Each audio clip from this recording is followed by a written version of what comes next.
La Empresa, revista radiofónica del mundo de los empresarios. Un vehículo de comunicación para comentar las noticias relacionadas con la empresa. Escúchenos todos los martes a las 12:35 en la COPE. Patrocina Ficols Asesores, calle Pozo Dulce 16 de Ciudad Real. Jesús Algara, especialistas. Bueno, amigos, estamos en directo, las 12:38 del mediodía. Vamos, como les decía, a abordar un tema muy interesante y además que preocupa a los ciudadanos, ¿no? El futuro de las pensiones. ¿Por dónde va ese futuro? Bueno, pues hoy nos va a acompañar Jesús Algara Heras, que él de esto sabe mucho porque lleva precisamente la Compañía Nacional de Seguros España. Muy buenos días. Hola, buenos días. Pues muchísimas gracias por estar con nosotros. Luego abordaremos las últimas noticias que nos traerá Rosa Alcázar y hoy también, como hacemos habitualmente, tendremos una empresa invitada. En esta ocasión nos va a acompañar Miguel Rivero, ya está aquí con nosotros. Él es el propietario de la empresa Dos Ruedas, que es una empresa de motocicletas, que es concesionario de Ducati y de SIN en Ciudad Real. Muy buenos días. Buenos días. Bueno, pues si te parece, Jesús, vamos con ese tema que quienes todavía no están pendientes de jubilarse pronto son quizá los más preocupados en esta cuestión, ¿no? Ha habido ya 2 reformas últimamente en el tema de las pensiones. Efectivamente, hubo una primera reforma, la ley 27/2011, que entró en vigor el 1 de enero del año pasado. Y otra reforma en profundidad, la ley 23/2013 de diciembre del pasado año, que una parte de esa reforma ha entrado en vigor el 1 de enero de este año y la otra entra en vigor el 1 de enero del 19. Ambas reformas van orientadas a recortar sobre todo las prestaciones futuras. ¿Por qué? Porque el actual sistema de pensiones públicas es insostenible, absolutamente insostenible. Tenemos que tener en cuenta que estamos hablando de un sistema de reparto. Entonces, al hablar de un sistema de reparto, los contribuyentes, las personas en activo, mantenemos a los jubilados. Cuanto menos personas en activo, más difícil el poder mantenerlo. Efectivamente. Siempre que hay cualquier periodo de un paro prolongado, pues es más difícil mantenerlo. Pero es que el problema no es ese, porque eso sería reversible. El problema es que, debido al control de natalidad, que en España empieza cuando llega la democracia, pues hemos pasado de ser un país con la tasa de natalidad más alta de Europa en finales de los 60, a principios de los 70, a ser el país durante 16 años seguidos con la tasa de natalidad más baja del mundo. A ver quién paga nuestras pensiones en el futuro. Ese es el problema. Ese es el problema. Porque esas son las causas por las que se producen esas 2 reformas que se han hecho. Efectivamente. La causa real es un problema demográfico, es un problema estructural. Ojo, problema que no es nuevo en el resto de Europa, porque si nos vamos a ver las pensiones públicas en el resto de Europa, nos damos cuenta de que esas pensiones son más bajas de las que se están pagando actualmente aquí en España. ¿Por qué? Porque el control de natalidad en el resto de Europa empieza después de la Segunda Guerra Mundial. Entonces, esos problemas demográficos estructurales los tienen ya desde hace años. Y si nos vamos a ver las pensiones públicas en el resto de Europa, nos damos cuenta que suponen el 52% del último salario. O sea, de cada 1.000 euros que cobra de salario un europeo, su pensión pública está en torno al 52%, a la mitad, 520 euros. Claro, son pensiones más bajas que en España. No te quepa duda, aquí hemos tenido hasta hace nada una tasa bruta de reemplazamiento, se llama así, del 82,4, y ahora se está ya reduciendo, y después de las 2 reformas de las que hemos comentado, se queda justo en lo mismo, en el 52%. ¿Pero cotizan igual que nosotros? ¿A los mismos niveles? No, es cierto que cotizan algo menos, porque claro, la pensión pública también es algo menos. Hay una parte importante de esa cotización que las empresas dedican a planes privados para complementar la pública. Es decir, que a nosotros lo que nos falta es, si se va en un futuro a que haya una reducción de las pensiones, que parece que por ahí va la cosa, prever con tiempo el compensar esa bajada de pensiones pues con unos seguros privados, ¿no? Efectivamente, va a haber dos formas de hacerlo. Una, esperemos que esté regulada por parte del gobierno o de las administraciones públicas. Esa parte seguramente supondrá una reducción de las cotizaciones sociales actuales, y esa parte de reducción pasará a planes de empleo privados o planes de empresa, con lo cual esa parte de cotización por parte de la empresa se va a capitalizar, o sea, no va a depender del sistema de reparto, con lo cual estamos ya garantizando que al capitalizarse puedan tener una prestación más alta los futuros pensionistas. La otra parte efectivamente tendrá que ser siempre con planes privados, en planes de pensiones privados, seguros privados o cualquier otro sistema de previsión social complementaria. Sí, porque como tú comentabas, en otros países europeos ya existe hace tiempo la filosofía de que la propia empresa retiene una cantidad, un tanto por ciento, para planes de pensiones desde el principio. Efectivamente, sin ir más lejos, en el Reino Unido, desde el primer día que empiezan a trabajar, una parte de esa retención se dedica a planes de pensiones privadas. En Alemania pasa exactamente lo mismo. En el caso de Holanda también las pensiones privadas tienen un peso importantísimo dentro del PIB, Producto Interior Bruto. Del Producto Interior Bruto de Holanda. En Suecia tenemos lo que se llaman las cuentas nacionales, que uno puede cotizar un poco más y esa parte de pensión sí se capitaliza. Entonces, debemos ir a una reforma posiblemente incluso aún más profunda de las que tenemos. Pero, ojo, no nos engañemos, las reformas que ya se han aprobado son mucho más profundas de lo que se nos ha dicho en prensa, radio y televisión. ¿Por qué no se nos ha dicho toda la verdad? Porque crearía alarma social. Fíjate que desde finales de este año la Seguridad Social está obligada a informarnos a los mayores de 50 años de cuál va a ser nuestra prestación futura, tanto la pública como los que podamos tener planes privados, porque se trata de empezar a concienciar a la población de que hay que complementar la pensión pública, porque va a ser insuficiente. Te doy un dato. Uh-huh. La pensión pública a los menores de 52 años, digo 52 porque es justo en la generación en la que se complementa la ley que entró en vigor el año pasado, nos recorta en torno al 30% de prestación en la jubilación. O sea, vamos a cobrar un 30% menos que los jubilados actuales, de media. Y las generaciones futuras, las que tengan menos de 50 años, esa parte, ese porcentaje, incluso se puede incrementar más. Entonces, ante esa tesitura... Hay que prepararse con tiempo, porque no puede ser que luego llegue el momento de tu jubilación, cuentes con una mínima pensión, uh-huh, si antes no has previsto, por ejemplo, un plan de pensiones.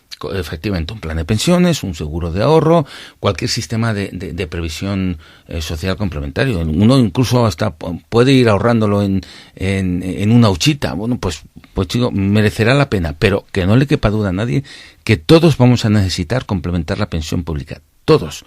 Porque las prestaciones públicas se reducen mucho, entre el 30 y el 40%. Cuando se habla de la hucha de pensiones, que esto se dice muy a menudo, ¿de qué estamos hablando? La hucha de pensiones es el fondo de reserva de la Seguridad Social. Es un fondo que cada año se iba incrementando con los excedentes que se iban produciendo en años de bonanza. O sea, con ese superávit se inyectaba el fondo de reserva de la Seguridad Social. Pero ese fondo de reserva es finito. ¿Por qué es finito? Primero porque llevamos ya varios años sin inyectar al no haber... Sacando. Y no podemos inyectar porque debemos tener en cuenta que la Seguridad Social está en quiebra técnica. ¿Cuánto se gasta el gobierno en pensiones? Pues es una cifra que te va a sorprender. Se gasta casi 8.000 millones de euros al mes. Para ser exactos, 7.982 millones de euros al mes. Te doy un dato, Soki. En el año 2004, hace 10 años, el gasto mensual en pensiones era de 4.596 millones de euros mensuales. 4.500. Y ahora estamos casi en el doble. No llegamos todavía, pero casi en el doble. En cerca de 8.000 millones. Fíjate qué ritmo de crecimiento tan bestial. Y ojo, no nos hemos jubilado todavía todos los del baby boom, que somos los de finales del 50 y toda la generación del 60. Que somos muchísimos más de los futuros contribuyentes. Se que va a ir aumentando los futuros pensionistas, sin duda alguna. Sin duda alguna. Sin embargo, lógicamente hay que tomar conciencia de que el futuro va porque hay que complementar esa futura pensión con un seguro, con un plan de pensiones. Pero el tratamiento fiscal que tienen hasta ahora quizá no es suficientemente atractivo para el contribuyente. Efectivamente, tiene sobre todo lo que son planes de pensiones, tiene un atractivo fiscal indudable en estos momentos por la reducción que hay en el IRPF, pero tiene un muy mal tratamiento fiscal a la hora de recoger el dinero de la prestación. Estamos convencidos que eso se va a corregir y que se van a introducir importantes mejoras. De hecho, esperamos que con esta mejora fiscal el gobierno apruebe ya una reducción del 40% a la hora de cobrarlo de una sola vez, como pasaba hasta el 2006. Pero no te quepa duda de que, igual que se van a recortar las pensiones del futuro, se van a incentivar fiscalmente todos los planes privados. Y además así lo está diciendo constantemente todos los responsables, no solo del gobierno, sino de la seguridad social. En ese aspecto no me cabe duda de que va a mejorar. Va a mejorar y va a ser cambios positivos para animar, imagino, al futuro pensionista, ¿no? Es que si no les queda más remedio que complementar la pensión pública, habrá que incentivar de la mejor manera posible el ahorro privado, sin duda alguna. Por cierto, sobre el fondo de reserva que me comentabas anteriormente, te decía que no es la panacea porque el fondo de reserva tiene para cubrir como mucho 7 meses de pago de pensiones. Eso no es nada. En los años de bonanza ha llegado a haber 70.000 millones de euros. En este momento hay 53.000. Ahora menos porque ahora en junio se vuelven a sacar otros 5.000 millones para pagar las pensiones de este mes de junio, no concretamente las pensiones, sino la paga extra. O sea, se está tirando del fondo de reserva para pagar las pagas extras de junio y de diciembre. Entonces, de seguir en este ritmo, lo normal es que en el año 2019 el fondo de reserva, la célebre hucha de las pensiones, se quede totalmente a cero. Que por eso una de las medidas que aprobó el gobierno actual, el factor de sostenibilidad, entra en vigor precisamente el 1 de enero del 2019, que lo que hace es reducir las prestaciones futuras conforme va aumentando la esperanza de vida. O sea que, para concretar, el futuro de las pensiones va a cambiar y va a tener que cambiar la mentalidad del ciudadano y, lógicamente, las reformas del gobierno van a ser a que haya unas pensiones más bajas. Sin duda alguna. Ya sabes, porque lo hemos hablado en otros programas, que se ha aumentado la edad legal a 67 años, que se aumenta el periodo de cotización, que las exigencias para cobrar el 100% van a ser cada vez mayores.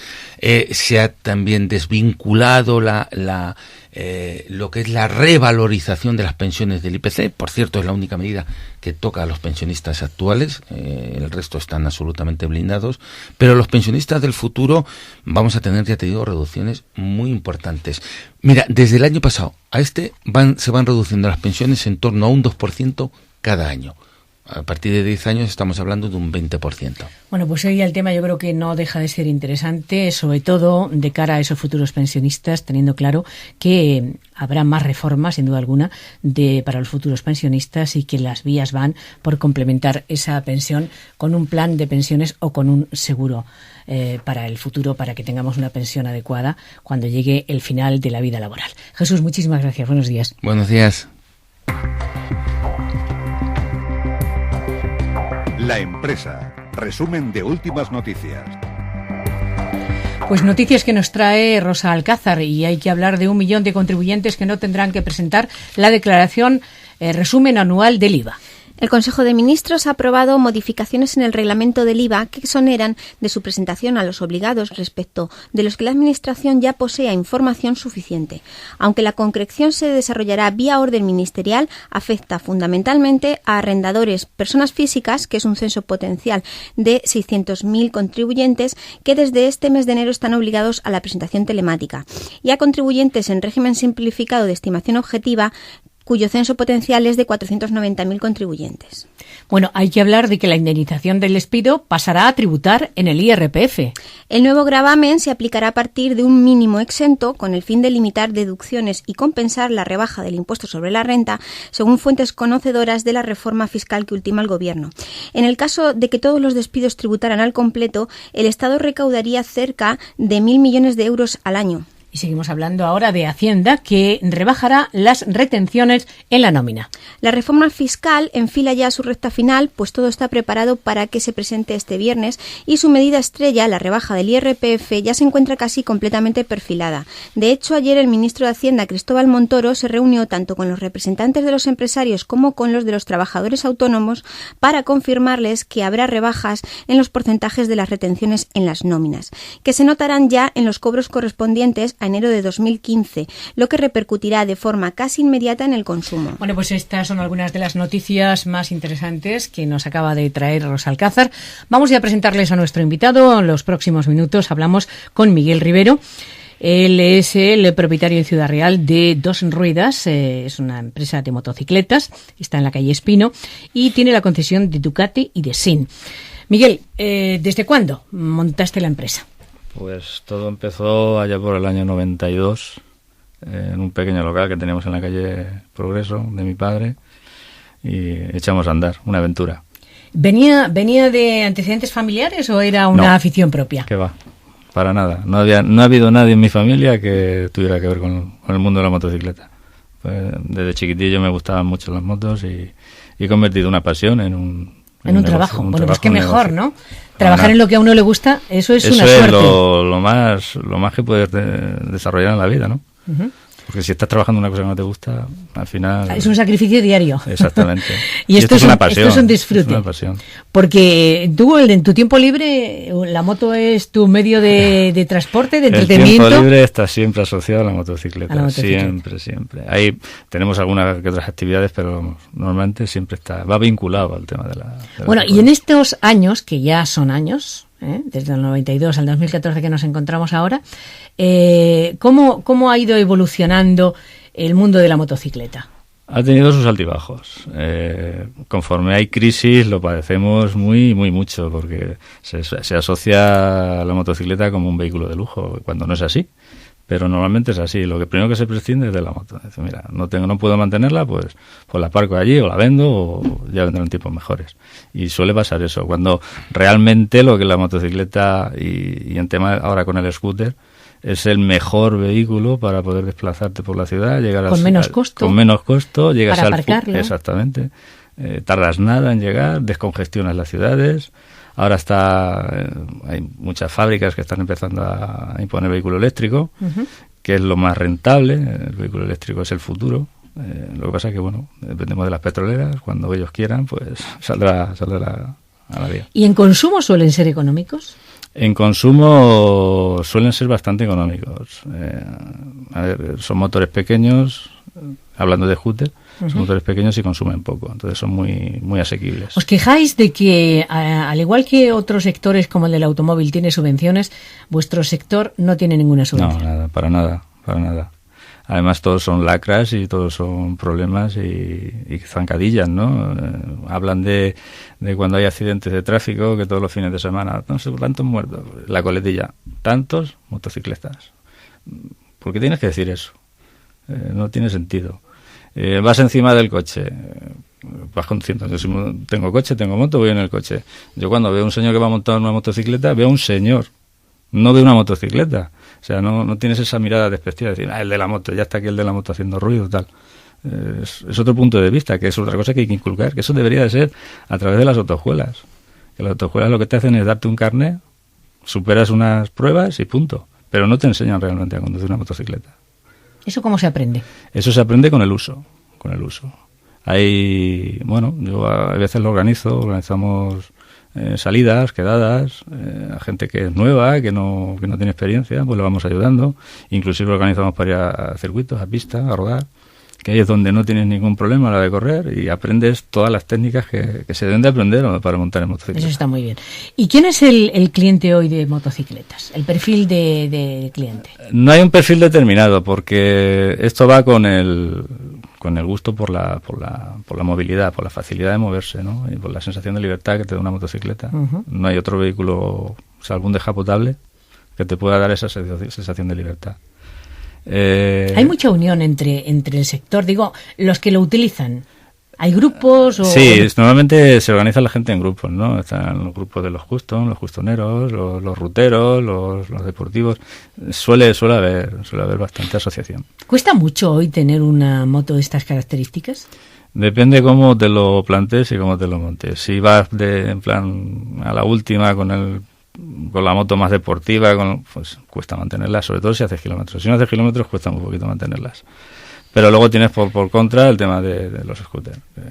Un scooter, el seguro te cuesta 100 euros, por 1.800, 2.000 euros tienes un vehículo excepcional para moverte y luego gastan 4 litros a los 100, con lo cual el mantenimiento y revisión es una revisión al año. O sea que... ¿El cliente de este tipo de vehículos es fiel? Quiero decir, ¿lo mantiene siempre? ¿Sigue siendo...? Sí, yo tengo las dos caras. El cliente de nuestra marca de Ducati es un cliente de bastante poder adquisitivo y por norma general es fiel porque no tiene problemas. Pero luego tenemos el tema del scooter, que ya vamos al precio, ¿no? Entonces allá hay... ¿Y el joven se va incorporando a este tipo de vehículos? Antes con la escala del ciclomotor, el acceso al ciclomotor era muy fácil y muy sencillo y bueno, a partir de ahí ya se entraba dentro del mundo de las dos ruedas.